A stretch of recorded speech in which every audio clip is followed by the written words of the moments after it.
This morning, we have a very serious subject, and one which I think no one can handle in even a few days, let alone a few hours. But it is something I think we must all think about in the future. We took as our subject the love of God.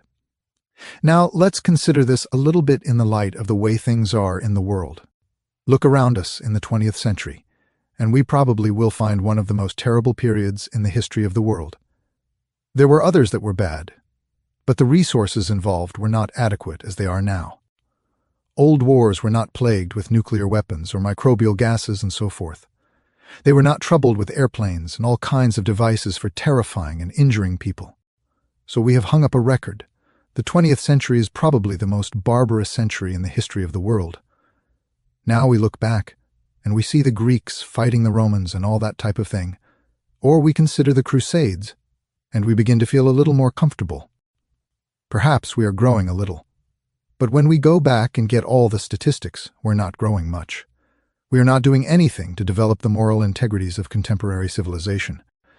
We are not doing anything to protect the integrities of the coming generation. We are constantly focusing our attention upon destruction and profit, and these are the only considerations which are assumed to be necessary to the civilization of a people. Actually, as we look around us, we see the ruins of many great enterprises that might have had meaning. We also see a few outstanding corruptions that are succeeding only too well. And with all of this, we are supposed to be a God-loving or God-fearing people. Actually, we do not seem to be either. The old days when we were really frightened by the promises of divine wrath are more or less forgotten, and those who are most guilty do not even believe in divine wrath. We also look back with certain apprehensions upon our own growing up, and the kind of world we are giving our children, and who is going to be in the 21st century when it comes. Certainly, unless the remark changes, it is not going to be heralded in with a blast of ethics or anything of that nature. We look around us, and we listen to these various commentators, and we study the analysts, and we read the more recent texts on the subject, and we find almost completely the real factors ignored. Ignored because they would interfere with a continuing stream of procedure, which has become sacred in this century. Sacred to profit, sacred to pain, sacred to death, but not sacred to the plan of human destiny. Therefore, it is very important for us now to study a little bit about morality. And in order to touch on morals, we have to touch on religion. And when we see the condition of morals today, we may say, what has religion done about all this? Well, essentially very little. The contributions of religion, I've been on television programs and on some sermonizing and a few crusaders going out. But the major stream of religion has not been enriched. We have in the world today nearly 3 billion committed persons committed to some type of faith, to some ideal, to some integrity beyond materialism. If these 3 billion people cooperated, our problems would be very few. We could control almost any situation if these people would practice what they talk about. But instead of practicing, first of all they divide into sects, and we are confronted with a very unpleasant spectacle of the same people all over the face of the earth worshipping the same God, but under a different name in every square block. We are here in a world where we have no definition of deity, but countless interpretations of deity. We each believe that our particular faith has this special admiration of deity, but we do not know what the faith is, and we do not know what fascinates the deity. We just keep on going. Now a religion, as it says in the Bible, is something in which you dedicate your life to a principle or a purpose. If that is true, economics is our God because we are dedicating our lives to it from the cradle to the grave. But it certainly isn't religion, because religion is not the dominant factor in the lives of people today. It is here. It is struggling. It is being interpreted, misinterpreted, and corrupted. But it is not leading the public. It is not doing the things that a religion is supposed to do, opening the doors of the future for a better way of life. It should carry with it integrities, justice, and mercy, the forgiveness of sin, the arbitrations of war. All of these things should be part of religion, and not any of them has been successful in assuming or affirming this fact. We have peoples of two different religions at war with each other without really knowing what they are fighting for. We have great masses of people who have been for years deprived of all religions, breaking through the shells of materialism to seek again a godly way of life. And when they find it, what will they have? What they had before. A life that did not lead them into truth before will not lead them into truth again. If we are going to move from materialism to religion, we're going to have to do something with the religion also. We're going to have to make it applicable to the needs and problems of human beings. Religion is probably the highest, the deepest, of all of the dedications of humanity. It is more widely diffused than any other single factor. Yet very little is done in the name of it to solve the problems of life. We have money to buy new planes to carry atomic bombs. We can spend billions on armaments. We hear nothing about solutions by way of intelligent dedication. Now, what is religion to us? Religion is faith in something beyond ourselves. Faith is the recognition that there is some purpose beyond barter and exchange for the existence of mankind. If this is true, it has been overlooked. We are now living in a completely secular world with a few religious trimmings. We have a number of beautiful churches. We have some magnificent old cathedrals from the days gone by. We have the ruins of the temples of 100 gods. But these various remains of the past are not casting a long shadow upon our present activities. Where is religion going to come from? Where should we expect to find it? There has been very little record of direct contact with the divine power. Such records as we have are mostly contained in the scriptural writings of mankind. From these writings we gain a certain pragmatic understanding of certain of the forces of nature. But most of these scriptures are based upon cause and effect and upon daily experience in living. Scriptures are the long record of human experience struggling with the problems of existence, but we do not at the present time have anything to consider as adequate to our needs. We can go to church, and probably those who do should. Maybe those who do not should also. But when we leave church, do we leave it a better person? Do we go to church on Sunday morning, convinced that we're going to renew a friendship that was lost before Sunday night? Are we going to do something in the name of faith to prove that we have some? Or are we going to go home and turn on the television and wait for the next Sunday for another brief exchange with secular matters? A way of not doing anything in particular. Now, why are we not doing anything in particular? Because apparently, from the beginning, it was assumed there wasn't much to do. In other words, no one really believed that people were going to change to the degree that we hope they will change. They've taken it for granted that the materialist can go to church, but he'll still be a materialist. And the theist goes to church, and he will still foreclose a mortgage on the widows and the fatherless. There is no way, apparently, in which we can expect religion to compete with business, with the hard problems of profit, of that last dollar we can get out of somebody. And yet here we are, a civilization that has been building and working for thousands of years to create a better way of life. We come to the most advanced century in the history of that world, and we're not getting a better way of life. Why? Why is it impossible, apparently, for the individual to live up to the basic moralities which he affirms in his faiths? There are at least 7 major religions in the world today. 5 of them are really big, and the other 2 are moderate. But each of these has exactly the same teaching. They call it something else.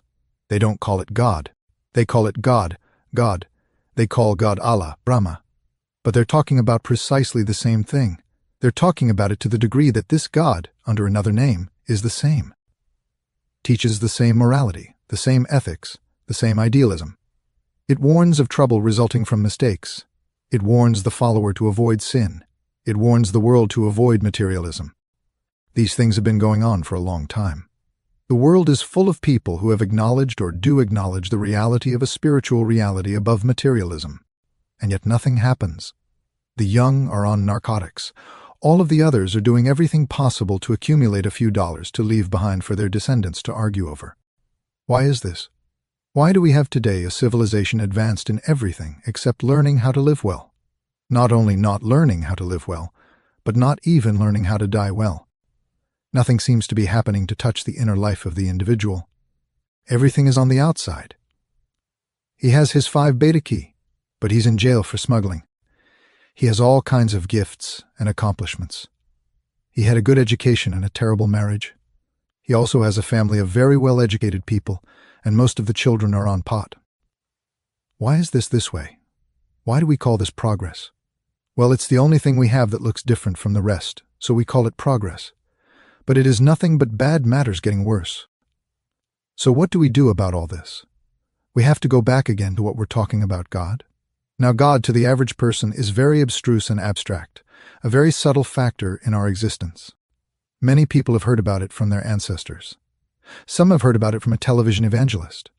Most of those who have contacted it are wary because of the economic pressures that are now being passed off as religion. So we have no real sources for faith, and we have no real contemporary institutions.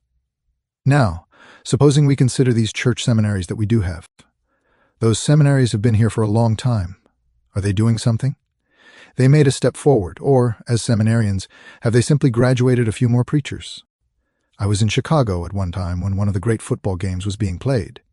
This game was between a parochial college and a secular college. It is a tremendous fight. I was in the same hotel with the parochial crew, or team, and all of its assistants. In the course of those 3 or 4 days they were there, they got a bill from the hotel. The kids got a bill from the hotel for over $300,000 worth of damage.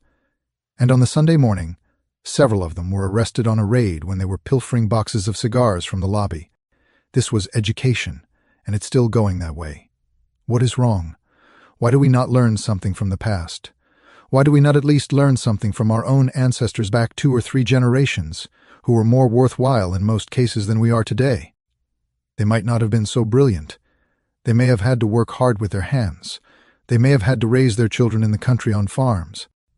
But there was still in them a certain humanity, which is gradually disappearing. Humanity now is a coloring. It is a case that you put on. But underneath it there's no real humanity, because humanity is reaching out to help those who need. Humanity is sparing lives and not taking them. Humanity is giving opportunity, not destroying it. And humanity's purpose is to make the best use of resources, not waste them on vicious and destructive things. So we need to get a new understanding of God. We've got to get a God that gets out of all these buildings and gets into us, where it belongs. Each of us lives because of a divine spark within us. We were born with this spark, and no matter what we do, it will be there until we die. But for the most part, it will not waken during our lifetime. It will remain as it was, a potential of humanity. Now we have this problem in very sure and certain faces today. We have got to do something to find the way to the development of a different form of faith for the 21st century, or we'll be nowhere at all. One thing that may happen that could help would be the gradual breaking down of sectarian boundaries. But even these will die hard. The individual is proud of his orthodoxy rather than of his ethics.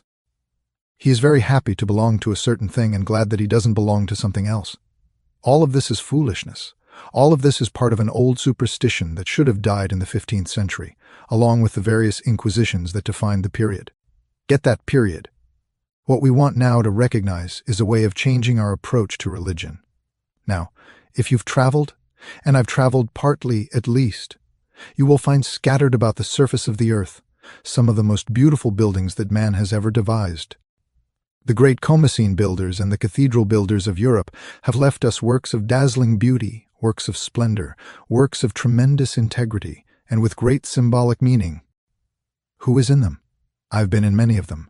Mostly there's someone in there raising some funds. That's all. Sure, the mass will be showing, but this great building stands for a great principle. It towers above the trade hall and the towers above the secular city. And it is the wonder of that community, and people come from all over the world to see it. That, but what does it do? What is it giving to tomorrow? Some of the most beautiful churches in Europe were bombed out during World War I or II. Others are practically deserted.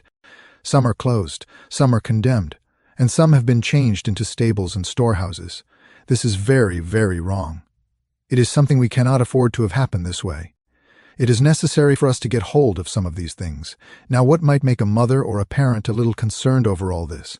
Possibly a wayward child. But at the same time, the wayward child is probably worrying over the waywardness of its own parents. There is no integrity here that is served. There are good parents, but there are many who have no more interest in being good parents than they have in being good citizens. They're there for what there is in it, and the sooner the quicker. So we have to find some common denominator. Then we like to take a thought now. What is the Chinese concept of this unit of society? And the answer is the home. The home is where morals are built and where morals die. Homes are where unity rules supreme and diversity eats away all that is valuable. Homes are something that are kept not for a generation, but for many generations. In the old palace home of Confucius in China, there are the moral tablets of 50 generations, all preserved, because they represent a great stream of moral force. Confucius is not recognized as a great scholar primarily, although he was loved for his scholarship. He was admired for being a good human being, one who really tried to live the principles that were just and right. And so everywhere, the home basically is the unit. As Confucius says, so goes the home, so goes the empire. So that the beginning of religion, in the modern world, is not in the church, but in the home. If it's not in the home, no church can make up the difference. Nothing can meet the vacancy left by a faithless family. It is something that belongs to a world bigger than ours. It is the right of every child who comes into this world to know the comfort, the security, the constellation of faith. Without this, what does he have? What can he do? He can go out into a world of schisterism and sink with it, or he can try to behave and be a martyr for those who do not understand him. So the beginning is of the home, and where then does the teaching come from? The parents, the grandparents, the great-grandparents, and remotely from the Son of Heaven himself. Actually, therefore, the parental pattern is probably the most perfect pattern of religion. It is not something that is simply creedal.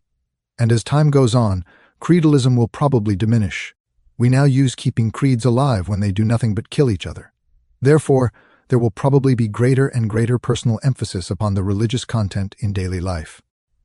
We can expect the 21st century, therefore, to emphasize the importance of the home and of the family as a source of unity and strength. And we know that Mencius followed this same idea, and that the mother of Mencius, to protect him, made several moves and changed it in her life pattern just to make sure that the boy was always in the presence of the best. The proper thing for us to think perhaps a little about, instead of, I want reform school to put these children in, to get hold of them and give them the light and truth that they need. I know some parents who have tried it, and it has worked wonders. It produced 1 or 2 miracles. It converted a few parents. That was something in itself that they should decide. As they made better children, they would become better selves. And then our whole problem of religion, God is therefore another name for the integrity of life. It has something that has to do with the shining light of a reality, of something that pays off in plus instead of in minus. And we find that in the old religious writings, the deities were mostly borrowed from world heroes. In the very old times, the yes was God was nothing but a glorification of Louis XVI. He was simply a deceased ancestor who made good. They built an ornament for him in the form of an altar. He kept an offering on it so that he wouldn't get angry at him after he became a ghost. He was a symbol of the family, and the family in those days was very largely patriarchal. Most of the gods of antiquity were men gods. They were gods because they were the heads of clans. They died and remained heads of clan, and the stronger ones got better. In Egypt, some of these clans grew, others disappeared. A god that couldn't take care of his own clan soon disappeared. But always the deities were the heads of the various social structures and were constantly venerated and catered to and memorialized, simply because they were former human beings. Now, this is true in many religions of the world, and in other religions it is similar, but not quite the same thing, but derives from the same general concept, namely that in the beginning, the gods were the heroes.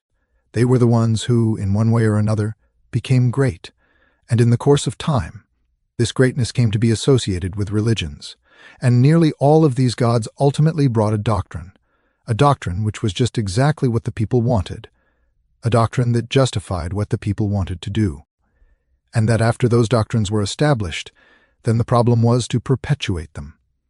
And in the perpetuating of them we find this strange and motley crew that we have today, the whole world divided into a checkerboard of beliefs, a little here and a little there. These beliefs in substance much alike, but each with certain prejudices, certain commitments, certain intensities of believing, and very few realizing that from the beginning on, the whole theory was encompassed with one wall, and that all of these various religions are actually aspects of the same thing. Out of this past conflict, there's been very little new added for the last 2,000 or 3,000 years. Therefore, we say that if you worship Allah, you really have to go on a holy war against Brahma. Or if you believe in Moses, you have to go into a holy war against Zoroaster. All of these names become frightfully important. The fact that they all taught the same thing, and that we're not doing the thing that any of them taught, doesn't seem to bother anyone. Justice doesn't seem to annoy. Zoroaster died with an assassin's dagger in his back. Muhammad was poisoned. These things happen to all these teachers, but for some mysterious reason, it is hard to explain. Names make differences when names are only problems in language. Therefore, 90% of the names given to deities are interchangeable now. Ah, You're right, thumbs. Language roots. The same thing in the familiar language of a people. Instead of talking about the 72 gods, we are talking about the 72 names of one God. It's rather important to discover this, because if we do this, we will begin to recognize the possibility that we can outgrow religious provincialism, that we can get over this blessed problem of how to remain noble and belong to the church. Actually, it doesn't make much difference which one of the churches you belong to. It's very difficult for the average person to remain noble in any of them, because he does not bring them into his life. There's something out there on Sundays, but they're not something that there when he finds he can add a few dollars dishonestly to something he is selling or buying. This is the problem we have to figure out, but always considering the fact that the deity is a family, that the various aspects of the family's beliefs are in the names of these various religious deities. We can say to ourselves, is they're all the same except for the name? Why do we make so much difference out of them? Well, we make difference out of them because it is profitable. It is very profitable. It helps somebody to get an extra day. It does something to get over something better from one person and take it away and give it to someone else. These differences of name have no essential for you. When if you say honesty, I list all the individuals who are honest. The names don't amount to anything. But if you pay no attention to honesty and list them all, most of them will be dishonest. It's one of these problems that we all face, and we have to face every day. So here's a thought. Suppose we do what some have thought would be a nice idea. Restore the idea of the home as family. If we do that, then the love of God becomes a restatement of love of parents. If a parent deserves love and gets it, this is religion. If a parent is sincere and honorable and brings up children properly, that person is pious. That person is really spiritual. That person is living the life of improvement. All of the trimmings, all of the associations, all of the big buildings, not much of it. The matter of it is, are we taking care of these people as God intended us to? I'll be true to the things that are real. Are we true to the values that we must live by if we expect to live at all? Now, as we notice also, the majority of these ancient deities, practically all of them, are male. Why? Because male was the hero, and there were many justifications. It's not just arrogance. The male had to be the protector. The father of the house has value as well as the mother.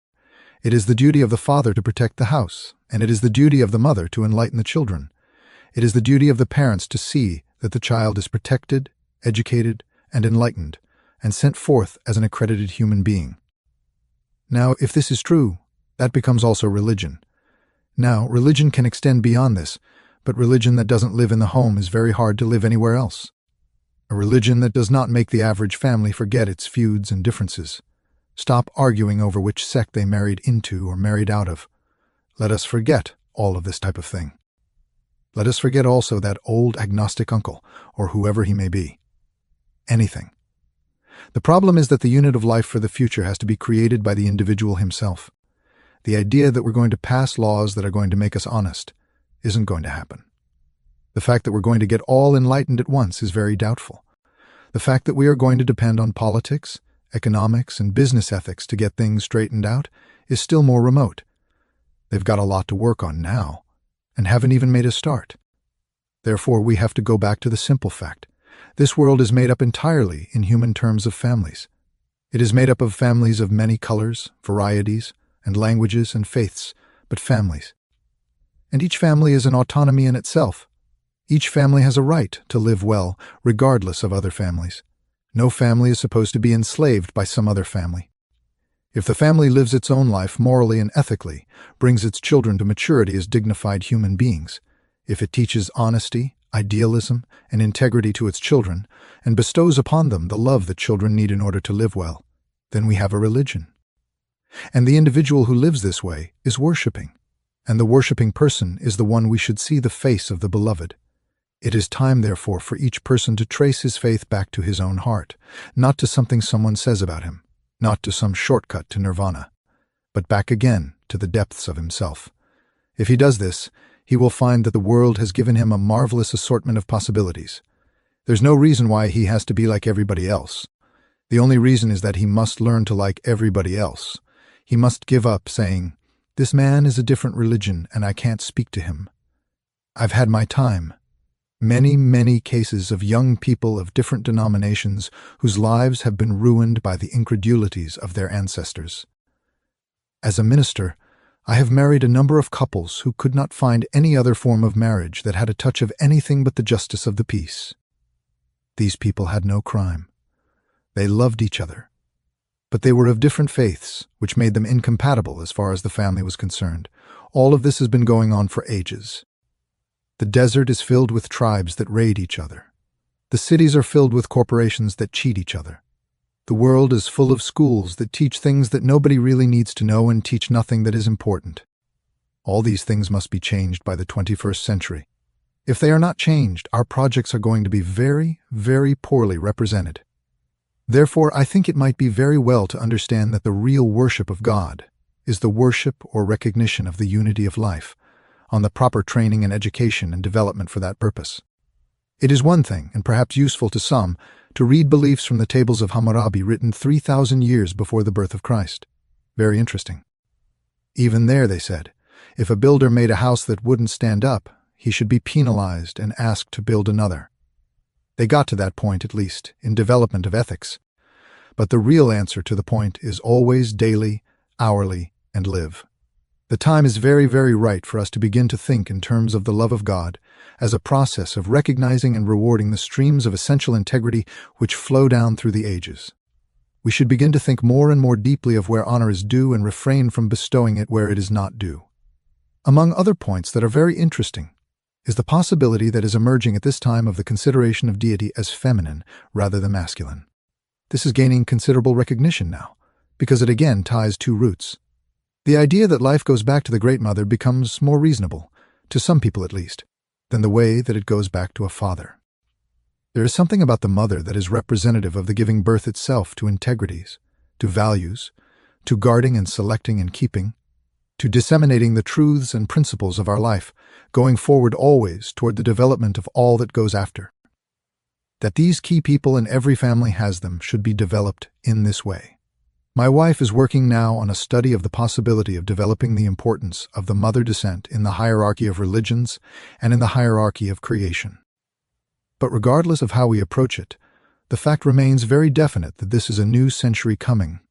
We've got to do something about it. Around the Ark civilization, we'll simply exterminate each other. We now are approaching gradually two forms of extermination. One is through the development of destructive armor, which cannot be prevented from working havoc.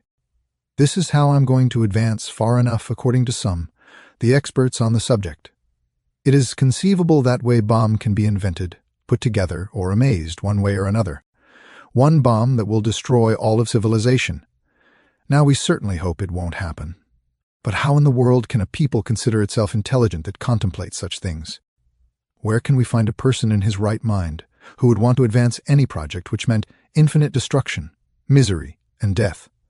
On the other hand, also, we have another group, the environmentalists. This group is quite convinced that if we keep on, we will live on nothing but the edge of a desert, that everything that makes life important will go, because we will wear out the resources of the planet. And so cheerfully, we announce this at the top of the page, and down halfway through the same page, a big ad for a new product that had just cleared out several hundred acres of forest to make it. No one pays any attention to these things. No one seems to think of education as teaching us how. Why does education not teach young people how to think through the facts of their own existence? Why do we drift along on the surface of something? We're not getting anywhere. We're not even comfortable. Every so often we have a new epidemic or a new terror arises among us for which we have no solution. We are making life more difficult every day, and no profit. And yet no one seems to be taking this matter seriously. You can read pages and pages and pages of congressional reports here, or something from the British Parliament, or something from the French House of Deputies. All these things, all of them pointing out the need for something important, but all of them passing into the lost and found department and left there. Why is it that we're coming into the new age, the new generation, that we do not think more about God? Why do we not realize that we are in the midst of an infinite intelligence infinitely diversified throughout infinite time and infinite space? The nature of this we do not understand and may never understand. But through its symbolisms, we begin to understand the reason for existence, the reason to make our existence better, and to realize that the power of this eternal principle is passed on generation after generation through the families, nations, and races that inhabit the planet. That we are here in the presence of tremendous opportunities, tremendous values, infinite responsibility, But we are here to do something besides watch television after 10 o'clock at night. We are here to do something with life. We are perfectly entitled to have an occasional baseball game if we wanted. But we also have the right and proper to do a little serious thinking once in a while.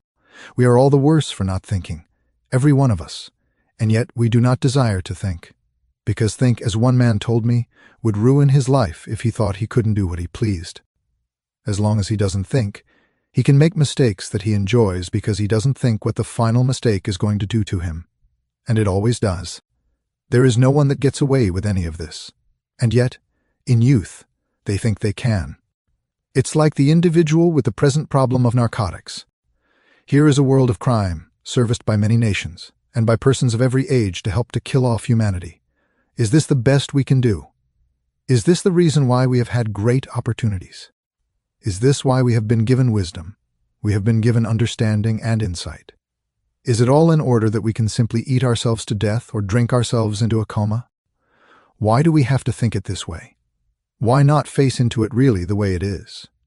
And admit that, if we're going to make the next century any better than this century was, we're going to have to do something about it that's worth doing, or it never will be. We cannot continue the way we are at the present time. We've got to go on to a higher level, and as the book says, it's got to begin with me. It has to begin with us. It has to begin with the parent who is perfectly willing to let the child go out anytime and anywhere. It's got to go out and do as it pleases, because if it fusses, it'll annoy the parents. In our day, parents weren't annoyed that way. They had a rather quick way of annoying the child instead, and the child generally stayed annoyed for a few hours and maybe several days before it would try another experiment. Here, no one bothers because it gives the parent a headache, and they'd rather they were to tell the child to go out and do as it pleases, and they'll settle back with a couple of aspirin tablets. This is the way things are going. Why? Because for one reason, the world is being made more and more unattractive to thoughtful people. The world is no longer a great source of inspiration. It's a great source of hope. The God that we have in the atmosphere around us now is a God of fuss and fuzz, and yet over it all, in it all, above it all, is a living, eternal power. The power that we call God. God is this infinite power, and it is a power that is intelligent. It produces from itself every art and science that we know. It produces every theory and every attitude that we hold. It is the source of our good and the source of our corruption. It is a tremendous potential that is given to us to do something with. We are here to take the power of God within ourselves and use it to build a world where human beings can live like gods in peace together. This is something we've got to try to work for. This is something we must try to build into our consciousness. So their actually love of God is actually love of law and order, love of truth, love of beauty, of patience, of kindness, of forgiveness, of fish. These are the things that belong to love of God. And every time we say we love God, it must mean that we are defending the great truths of life by which we will gradually come to a great destiny. Now, the 21st century is another opportunity. If we treat it as badly as we did the 20th century, there's some question of how long we're going to last. And yet, the Homo sapiens, erect human being, regards himself as the noblest of all creation. He is the kingpin of everything that nature has produced. He is the soul of greatness. But he doesn't do anything to prove it. He just goes on being great with a stupid superiority atmosphere, but he's not doing the works of greatness. He is not finding solutions to these arguments between countries. He is not finding solutions to the problems of life. He is not recommending strongly and firmly that all these nations obey their own laws and obey their own religions. The religion of the world is let there be peace, and the religion of the world is that the Lord loveth those that keep the law. These laws are not obscure. There's nothing mysterious about it. The early church found them out. St. Francis of Assisi supplied them. St. Thomas Aquinas was a great exponent of them. These laws are simply integrity. They are keeping the rules of human relationships. They are doing unto others as we would have them do to us. They are actually only a great code of the proper use of an eternal energy potential. As long as we use this wisely, we will keep on building futures. If we disobey these rules and corrupt the substance of nature around us, then we destroy ourselves. And when we destroy ourselves, it will not be because we were overcome by the Philistines.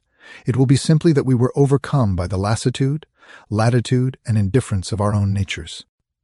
Therefore, it seems we should stop worshiping God. Worshiping God? Maybe with a nice little prayer each day. It will do no harm. A prayer would certainly be appropriate where there are children. Otherwise, a silent meditation.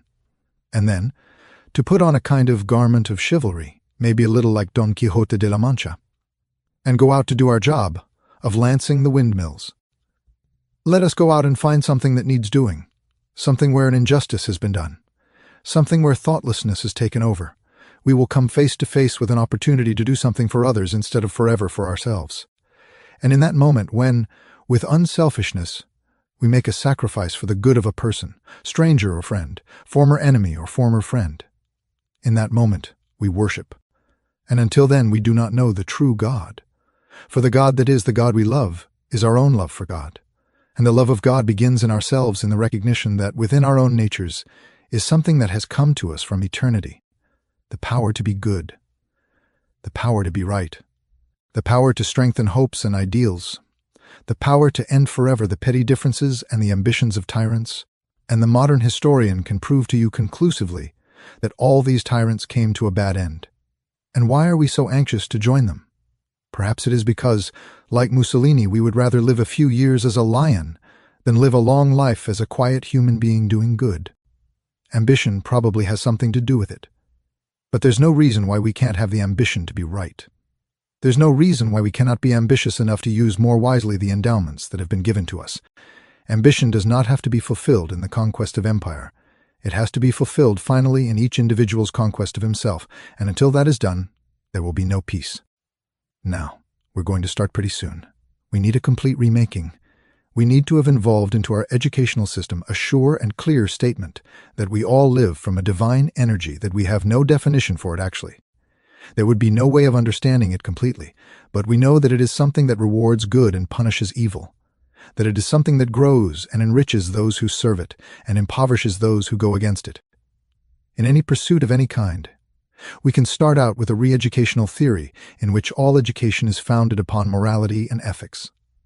And all morality and ethics are arts and sciences that have been given to us so that we could love God, that we could understand God better, that we could use the power of God for good instead of corrupting it for selfishness and destruction.